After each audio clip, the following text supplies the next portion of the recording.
필리핀은 3일 현재 누적 확진자가 10만 명을 넘어서며 통제불능 상태에 놓여 있습니다. 이에 두테르테 대통령은 수도 마닐라와 라구나주 등 인근 3개 지역에 봉쇄령을 내렸습니다. 이 같은 상황이 되자 두테르테는 그동안 중국과 영유권을 두고 갈등을 빚고 있는 남중국해에서 중국의 소유를 인정하고 백신을 받겠다고 발언한 것입니다.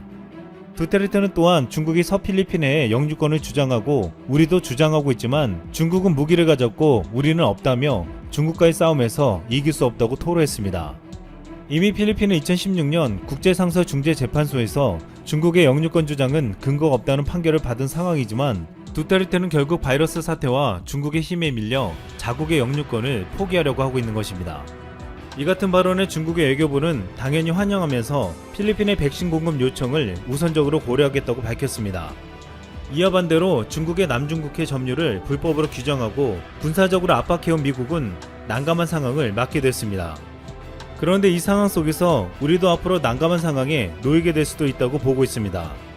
필리핀이 포기한 이 지역은 우리나라의 주요 해상 운송로로 무엇보다 우리의 에너지 수송로로 큰 역할을 하고 있습니다.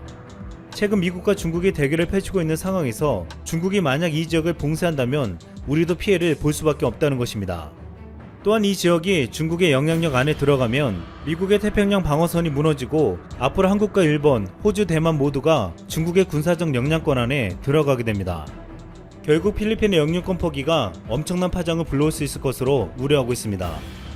필리핀의 이 지역을 포기할 수밖에 없는 이유는 바이러스가 직접적인 영향이 된 것 같지만 중국에 대한 경제력과 군사력의 절대적 열세에 있었기 때문이라고 보고 있습니다. 이에 필리핀과 달리 한국은 미국의 태평양 방어선이 뚫려도 쉽게 건드릴 수 없는 전략을 세워놓았단 말이 나오고 있습니다. 한국은 세계 6위의 수출 강국이자 세계 10위의 경제 대국으로 올해 세계 군사력 순위에서도 6위를 차지하며 막강한 화력을 자랑하고 있습니다. 한국의 막강한 경제력과 군사력은 최근 더욱 힘을 발휘하고 있는데 일각에서는 이것이 우리가 미중 갈등과 트럼프를 잘 이용했기 때문이라는 말이 나오고 있습니다. 한미는 지난달 28일 올해 개정 미사일 지침을 새로 채택하면서 대한민국의 우주 발사체에 대한 고체 연료 사용 제한이 40년 만에 완전히 해제되었습니다. 이로 인해 우주 발사체에 고체 연료를 사용할 수 있다며 크게 환호받았지만 더 중요한 것은 이것이 중장거리 탄도미사일에도 사용할 수 있다는 것입니다. 액체 연료는 보관이 어려운 데다 연료 주입에 시간이 걸려 군용 미사일은 고체 연료가 적합한데 이번에 우주 발사체용 고체 연료 제한이 풀리면 자연스럽게 장거리용 고체 연료 발사체 기술이 축적될 수 있다고 보고 있습니다. 그래서 고체 연료 우주 발사체 허용은 기술적 측면에서 사실상 미사일 사거리 제한 완화와 비슷한 효과를 낼 수 있다는 평가가 나오고 있습니다. 즉 향후 현무포보다 더 센 미사일을 개발할 수 있는 기술 확보의 기회가 열렸다는 것입니다. 지난 2일 군 소식통에 따르면 현무포의 시험 발사가 성공한 것으로 알려졌는데 고체 연료 사용 제한 해제로 이보다 더 큰 유력의 미사일을 만들 수 있는 길이 열렸습니다. 김현주 국가안보실 2차장은 미사일 지침 개정에 대해 브리핑하며 만약 안보상 필요하다면 800km 사거리 제한 문제도 언제든지 미국 측과 협의가 가능하다고 밝히기도 했습니다. 또한 미국 트럼프는 최근 한국의 사거리 제한 해제에 긍정적인 반응을 보인 것으로 전해졌습니다. 한 외교 소식통은 도널드 트럼프 미 행정부는 오히려 사거리 제한을 풀어줘 한국이 미사일 능력을 향상시키기를 원하고 있다며 한국이 사거리 1000에서 3000km 이상의 준중거리 탄도미사일을 개발하면 중국 견제에 도움이 될 것이라는 판단이라고 말하기도 했습니다.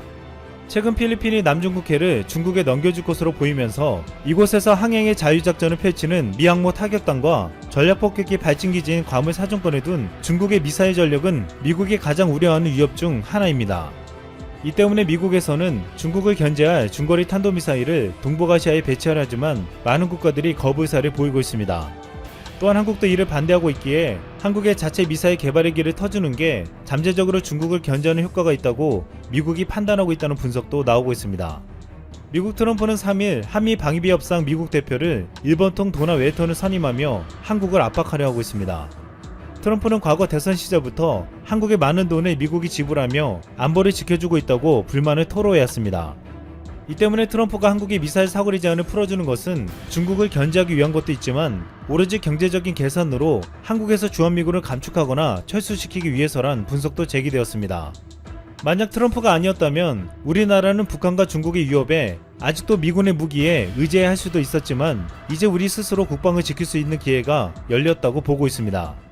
김현중 국가안보실 2차장은 3년 전 문재인 정부 최초의 통속교섭본부장이 임명됐을 당시 설사 앞으로 미국과의 방위비 분담액을 올리게 되더라도 핵심적인 반대급부를 챙겨야 한다고 말한 바 있습니다. 그는 반드시 우리가 얻어내야 할 것으로 핵폐기물 재처리 허용, 1단계 위성 발사체 기술 이전, 3000톤급 핵잠수함 건조 허용, 800km로 묶여있는 미사일 사고를 확장 등이었습니다. 김현정 2차장은 미국이 방위비를 높여달라고 하면 반드시 우리 국방력을 증강시킬 수 있는 반대급부를 얻어야 한다고 말해왔습니다. 지금 미국과의 협상의 최일선에 있는 그는 협상의 대가로 최대한 우리 국방을 강하게 할 수 있는 것들을 얻어내려 하고 있습니다. 장사꾼 출신인 트럼프에게 맞는 맞춤형 전략을 구사하고 있는 것입니다. 또한 미중 무역 분쟁으로부터 우리는 경제적인 반대급부를 얻어내고 있습니다. 미국의 틱톡 때리기가 절정에 달하고 있는데 지금 미국 정부의 타겟은 틱톡뿐만이 아니라 위챗까지도 금지시킬 수 있다고 관측되고 있습니다. 여기서 이 때문에 의외로 한국의 메신저 어플 라인이 부각될 수도 있다는 분석이 나오고 있습니다. 위챗은 중국의 카카오톡이라고 불리며 전세계 이용자만 12억 명에 달할 정도로 중국인들에게 절대적인 메신저입니다. 그런데 위챗이 금지를 당할 수도 있다는 보도가 나오자 미국 내 중국인들은 대체 어플을 찾고 있습니다. 최근 니케이 아시안 리뷰는 상당수의 위챗 사용자들이 라인으로 갈아타고 있다고 보도했습니다. 중국 내에서는 인스타그램이나 트위터, 페이스북과 마찬가지로 라인의 이용도 금지되어 있습니다. 하지만 위챗 등 중국 어플의 미국 내 사용이 어려워지면 해외에 있는 중국인들이 중국 본토와 연락이 필요할 것으로 보이고 있습니다. 이때 만약 중국이 문호를 열어줘야 하는 상황이 온다면 미국산 어플보다 한국산 어플인 라인만큼은 허용되지 않겠냐는 기대감이 높아지고 있다는 것입니다. 한국이 전 세계에서 중국의 빈자리를 차지하며 기회를 노리고 있는 사이 중국에서는 한국에게 뒤늦은 러브콜을 보내고 있습니다. 미국과 중국 간 갈등이 가열되는 가운데 중국이 미국의 동맹국인 한국에 입국 제한 조치를 완화하고 한중 간 우호를 강조하며 관계 강화에 나서고 있는 것입니다. 중국 정부는 오늘 5일부터 취업 유학 목적으로 중국을 방문하거나 유효한 거리증을 가진 한국인들의 비자 신청을 받기로 했습니다. 중국은 지난 3월부터 외국인 입국을 금지해왔는데 이처럼 입국을 완화해준 국가는 한국이 처음이었습니다. 과거 사드 보복으로 인해 한국에게 막대한 경제적 피해를 안겼던 중국이 이제는 위기에 몰리자 한국의 손을 벌리고 있는 것으로 보이고 있습니다. 이에 한국은 제1의 무역 수출국인 중국과 원만한 관계를 유지하면서도 실리를 챙기고 있습니다. 삼성전자와 현대자동차는 지난해 중국에서만 12,000여 명의 임직원을 감원했습니다. 중국의 사드 보복 이후 중국의 판매 실적이 바닥으로 떨어졌고 중국 대신 인건비가 더 싼 베트남과 인도 등으로 생산 물량을 이전했기 때문입니다. 이런 가운데 삼성전자가 세계 1위 네트워크 장비 업체 시스코 시스템즈와 인터넷 공룡 구글의 반도체 칩을 만든다는 보도가 나왔습니다.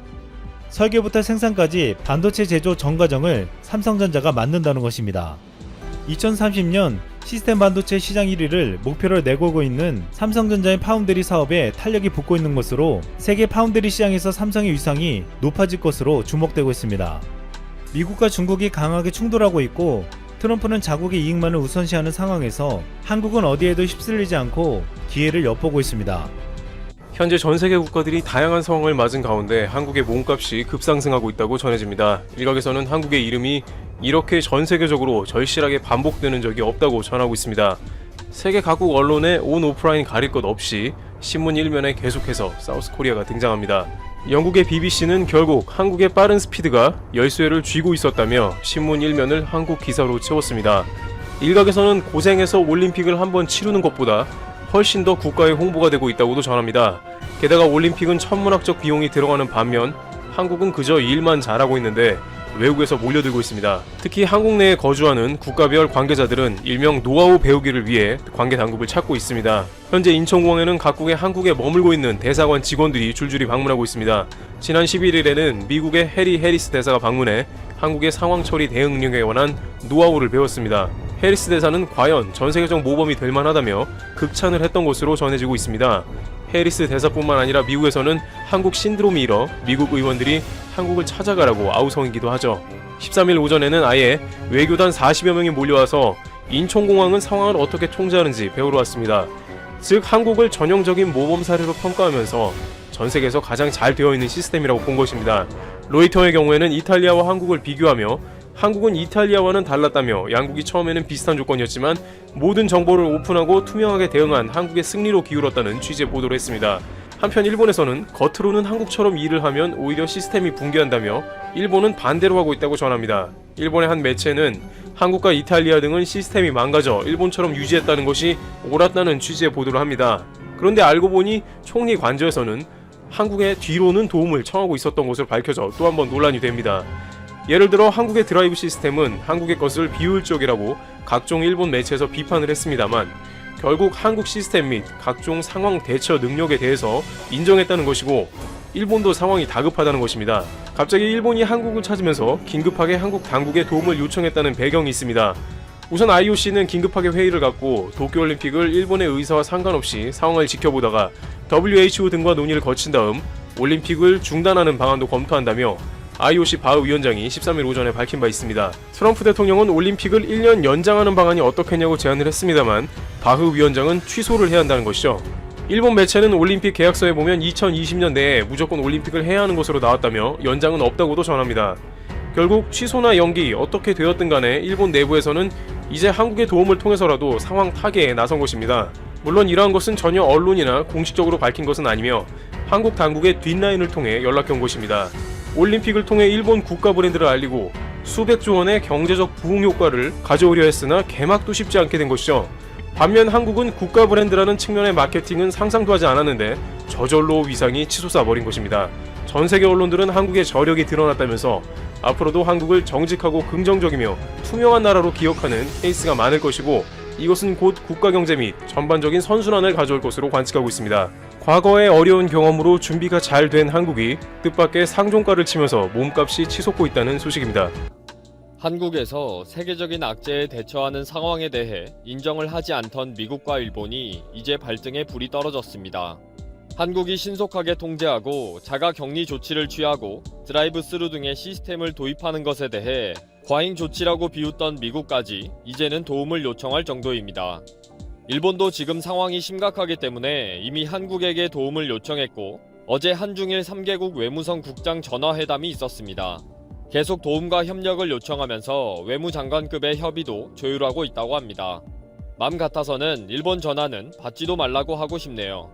물론 아직 그동안 한국 상황도 마무리되지 않고 불의의 상처를 입은 분들과 심각한 피해를 입고 있는 자영업자들의 문제는 심각합니다. 그러나 한국 국민들의 적극적인 협력과 동참은 전 세계에서 따라할 수가 없는 것이라고 봅니다. 태안 기름 유출 사건 때 한국 국민들이 달려갔던 자원봉사 정신과 국민성을 어느 나라가 흉내를 낼 수 있겠습니까? 그래서 한국인들의 국민성이었기에 가능했던 이번 세계적인 악재에 대처하는 모습은 쉽게 생각하면서 흉내낸다고 따라하면 안 될 것입니다. 예전에 영국 BBC 방송과의 인터뷰로 세계적인 스타가 되었던 부산대학교 로버트 켈리 교수가 미국 외교 안보 전문지 내셔널 인터레스트에 기고한 칼럼이 그런 내용입니다. 이 칼럼은 최근에 미국이 한국에 대한 태도가 바뀌면서 트럼프 대통령도 한국의 굿잡을 알고 있다 라고 말하면서 세계적인 악재에 훌륭하게 대처한 나라로 인정하고 있고 흉내를 낼 낌새가 보이니까 적은 거죠. 칼럼의 제목은 도널드 트럼프가 한국의 세계적인 악재 대처 전략을 모방하지 못하는 5가지 이유입니다. 첫 번째로는 한국의 행정적 면적이 작다는 점이다. 미국에서 만약에 발병이 대규모로 시작된다면 한국과 비교할 수 없는 행정적 조직적 노력을 필요로 할 것이다. 그 규모를 철저히 감안해야 한다. 두 번째는 한국은 중앙 집중화되어 있다. 한국은 중앙의 권력이 집중되어 있는 것이 신속한 대처를 요할 때에는 큰 장점이지만 미국은 각 주정부의 권력이 분산되어 있기 때문에 그렇게 빨리 행동하지 않을 것이다. 세 번째는 한국은 국민 건강보험이 강력하다. 한국은 모든 국민들이 저렴한 의료 서비스를 제공받고 있다. 드라이브 스루가 가능한 것도 전 국민이 이런 서비스를 받을 자격이 있기 때문이다. 그러나 미국은 비용을 누가 낼 것인가로 진단조차 쉽지 않을 것이다. 네 번째는 적극적인 국민성이다. 한국은 위기 상황에 뭉치는 사회적 응집력과 적극적인 협력 태도가 자랑스럽다. 그러나 미국은 개인마다의 권리와 자유를 위해 끊임없이 반발하고 비협조적일 것이다.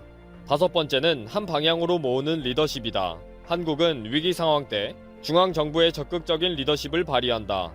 그러나 트럼프는 별거 아니다. 곧 해결될 것이다. 라는 이상한 발표를 한다.